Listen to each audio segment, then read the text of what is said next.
Napadpad ko aning ligwara kay ni hapit na lang ta diri kay gikan man ta na mista dito sa among barangay sa Adila. Basta kay perti yun akong habhab dito sa Litson og perting na akong disco dito sa ilang diskohanan sa Adila. Maong nihapit na lang ko diri kay gusto kong magpabugnaw. Kay matod pa nila tambal magununing dagat sa Laoy.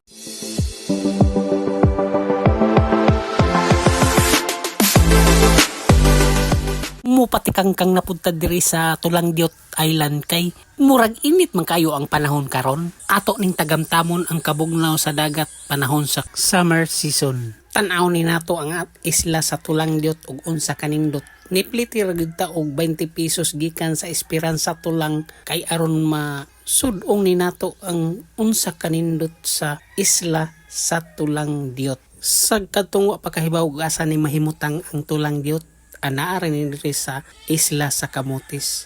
Mauning pinakagamay nga isla sa Camotes sa sakop sa lungsod sa San Francisco. Mauning gitawag diri sa Camotes nga Little Boracay. Pagdunggo nato diri sa may isla, diretso dayon ta sa bus. Mao ginisugat nako ang kanindot sa palibot. Limpyo, puti ug pino pagyud ang bus ug nindot kayo ang hinuyuhoy sa hangin ug dinuyugan pod sa nindot nga panahon. Ang nakanindot pagyud diri kay affordable ra kayo ang ilang cottages ug mga pagkaon. Pag human akong timo, nidagan dayon ko dito sa dagat kay natintal ko sa kanindot sa kalinaw ug sa kaputi sa bus.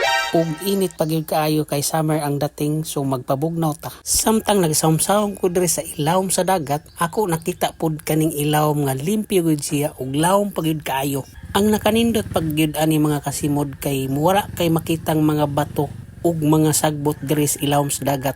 Murag giatiman gini maayo sa local government ang ilang beach kay wa man kay makita bisag basura nga gamay lang. Ani atanawa sud-ongan ninyo mga kasimod. Ug unsay hitsura sa ilawom. Ug unsa kanindot ang sa baybayon, maupod kanindot ang ilawom sa dagat.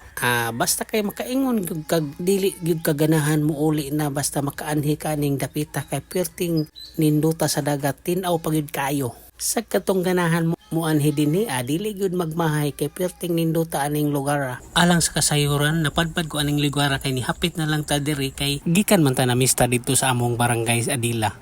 Basta kay perting yun akong habhab dito sa Litson og perting na akong disco dito sa ilang diskohanan sa Adila. Maong nihapit na lang ko diri kay gusto kong magpabugnaw. Kay matod pa nila tambal magununing dagat sa Laoy. Murag sa akong paniid, murag mingaw na kayo ang palibot. Kay hapit naman ang alas 6. Alas 5 na pasado ang takna sa kahaponon.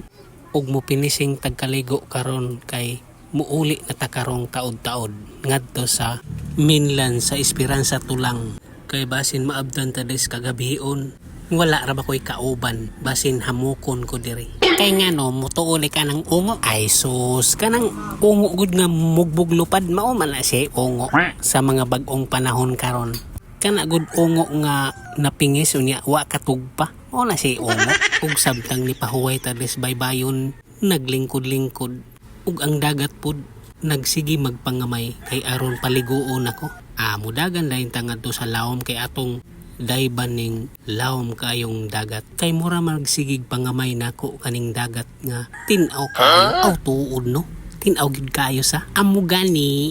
Maong maligo na ta atong pahimuslan nga naata diri. Kay tagsara ni mahitabo sa atong kinabuhi. So samtang buhi pa ta, magsuroy-suroy ta. Adtugay. That's it.